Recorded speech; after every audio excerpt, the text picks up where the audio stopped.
Hello दोस्तों, Mithilesh GS study centre YouTube channel पर आपका स्वागत है।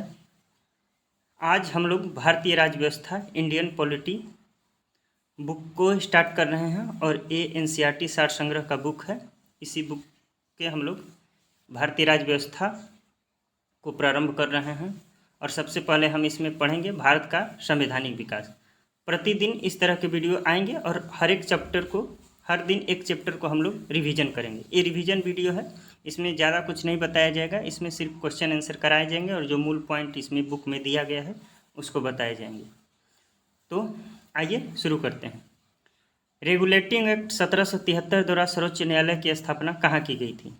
कलकत्ता में 1774 में 1773 के एक्ट द्वारा कलकत्ता में स्थापना की गई थी। भारतीयों को भारत के प्रशासन में भाग लेने का अधिकार किस अधिनियम के द्वारा प्राप्त हुआ? तो ये चार्टर एक्ट 1833 द्वारा भारतीयों को भारत के प्रशासन में भाग लेने का अधिकार प्राप्त हुआ। भारतीय विधान परिषद को बजट पर बहस करने की शक्ति किस अधिनियम के द्वारा प्राप्त हुई? भारत परिषद अधिनियम 1992 के द्वारा। केंद्रीय विधानमंडल सर्वप्रथम किस अधिनियम द्वारा द्विसदनीय बनाया गया? 1919 के भारत शासन अधिनियम द्वारा केंद्रीय विधानमंडल द्विसदनीय बनाया गया। भारत के राष्ट्रपति को अध्यादेश निर्गत करने की शक्ति मूलतः किस अधिनियम से प्रेरित है? भारत शासन अधिनियम 1935 से। आइए हम लोग थोड़ा देखते हैं भारत का संवैधानिक विकास किस क्रम में हुआ। तो भारत का संवैधानिक विकास दो तरह से हुआ। पहले ईस्ट इंडिया कंपनी के अंतर्गत हुआ, उसके बाद ब्रिटिश क्राउन के अंतर्गत हुआ। ईस्ट इंडिया कंपनी के अंतर्गत रेगुलेटिंग एक्ट 1773 बनाया गया, पीस इंडिया एक्ट 1784 बनाया गया, चार्टर एक्ट 1793 बनाया गया, चार्टर एक्ट 1813, चार्टर एक्ट 1833 और चार्टर एक्ट 1853। ब्रिटिश क्राउन के अंतर्गत भारत शासन अधिनियम 1858, भारत परिषद अधिनियम 1861, भारत परिषद अधिनियम 1892, भारत परिषद अधिनियम 1909, भारत शासन अधिनियम 1919, भारत शासन अधिनियम 1935, भारतीय स्वतंत्रता अधिनियम 1947। तो इन्हें भी हमें ध्यान में रखना है। अब आइए आगे के प्रश्नों पर। केंद्र में द्वैध शासन व्यवस्था डायरकी सिस्टम किस अधिनियम के द्वारा लागू की गई? भारत शासन अधिनियम 1935 के द्वारा। ब्रिटिश भारत में किस अधिनियम में संघीय शासन का प्रावधान था? तो भारत शासन अधिनियम 1935। आइए आगे देखते हैं। अखिल भारतीय संघ स्थापित करने का प्रावधान किस अधिनियम में किया गया? तो भारत शासन अधिनियम 1935 के द्वारा अखिल भारतीय संघ स्थापित करने का प्रावधान किया गया। भारत के संविधान में केंद्र और राज्यों के मध्य किए गए शक्तियों का विभाजन भारत सरकार अधिनियम 1935 पर आधारित है। एक निर्वाचित संविधान सभा द्वारा भारत के संविधान का निर्माण करने का प्रस्ताव किसके द्वारा दिया गया था? तो एक क्रिप्स मिशन के द्वारा दिया गया था। भारतीय संविधान सभा का गठन किसके अंतर्गत किया गया था? कैबिनेट मिशन 1946 के अंतर्गत भारतीय संविधान का गठन किया गया था। कैबिनेट मिशन द्वारा प्रस्तुत योजना के अनुसार संविधान सभा में प्रांतों से प्रतिनिधियों का निर्वाचन किस अनुपात में था? तो 10 लाख की जनसंख्या पर एक सदस्य। भारतीय संविधान का निर्माण करने वाली संविधान सभा के सदस्यों को चुनाव किसके द्वारा किया गया था? विभिन्न प्रांतों की विधानसभाओं के द्वारा। अब आइए देखते हैं कि हम लोगों के देश में अंतरिम सरकार बनी थी भारत में वर्ष 1946 में। तो उसमें देखते हैं कौन कौन विभाग किसके जिम्मे थे। तो सदस्य का नाम है एक तरफ और एक तरफ धारित विभाग का नाम है। तो पहले हैं पंडित जवाहरलाल नेहरू, इनको मिला था राष्ट्रमंडल संबंध तथा विदेशी मामले। सरदार वल्लभ भाई पटेल को गृह सूचना एवं प्रसारण, डॉक्टर राजेंद्र प्रसाद को खाद्य एवं कृषि, जॉन मथाई उद्योग एवं नागरिक आपूर्ति, जगजीवन राम श्रम, सरदार बलदेव सिंह रक्षा, लियाकत अली खां वित्त, सी राजगोपालाचारी को शिक्षा एवं कला विभाग। आइए एक लास्ट नोट्स है इसमें। भारत शासन अधिनियम 1919 की समीक्षा करने के लिए वर्ष 1927 में साइमन कमीशन का गठन किया गया था, जिसका कि पूरे पुरजोर विरोध हुआ था, जिसमें कि कोई भारतीय नहीं था, इसीलिए इसका विरोध किया गया था। आगे देखते हैं भारत के संविधान की पहली बैठक कब हुई थी? 9 दिसंबर 1946 को। भारतीय संविधान का प्रारूप यानी ड्राफ्ट सर BN राव द्वारा तैयार किया गया था। संविधान सभा का स्थायी अध्यक्ष किसे चुना गया था? डॉक्टर राजेंद्र प्रसाद को।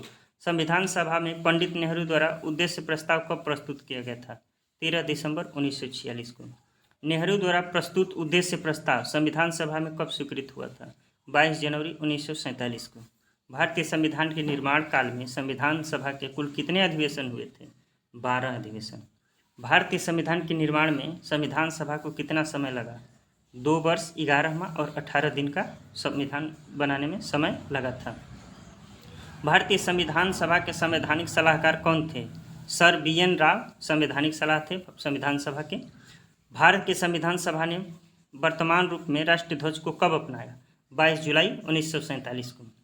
संविधान सभा की प्रथम बैठक की अध्यक्षता डॉक्टर राजेंद्र प्रसाद सिन्हा, जो कि अस्थायी अध्यक्ष के रूप में किए थे। भारत का संविधान कब स्वीकार किया गया? 26 नवंबर 1949 को। भारतीय संविधान पूर्णतः कब लागू हुआ? 26 जनवरी 1950 को।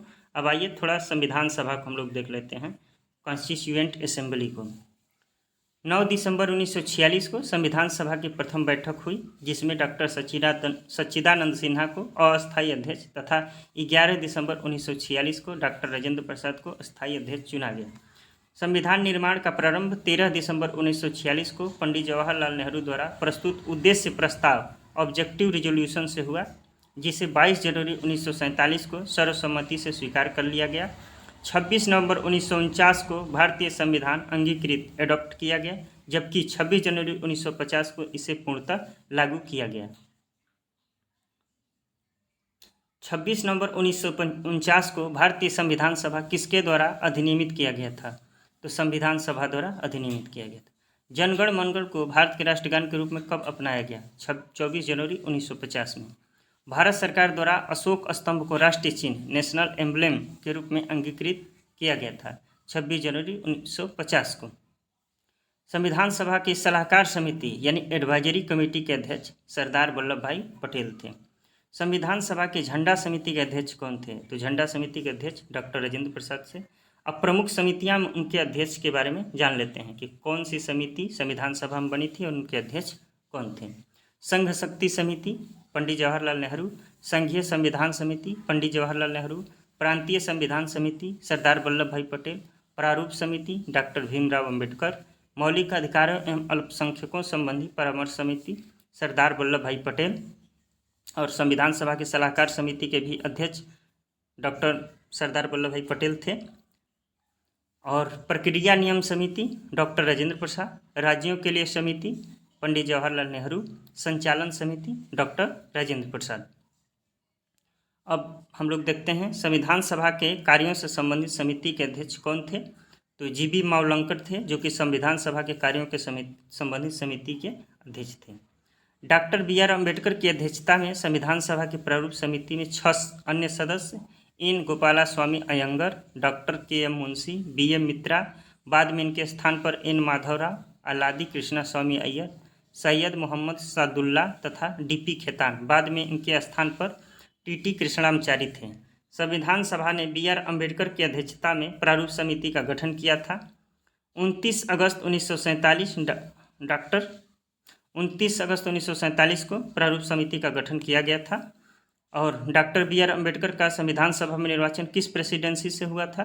तो बम्बई प्रेसिडेंसी से पहली बार हुआ था 1947 से 1950 में, और उसके बाद बंगाल प्रेसिडेंसी से। पहले बंगाल प्रेसिडेंसी से हुआ था और बाद में बम्बई प्रेसिडेंसी से इनका निर्वाचन हुआ था। पहले हुआ था बंगाल प्रेसिडेंसी से 1946-47 में, बाद में बम्बई प्रेसिडेंसी से 1947-1950 में हुआ था।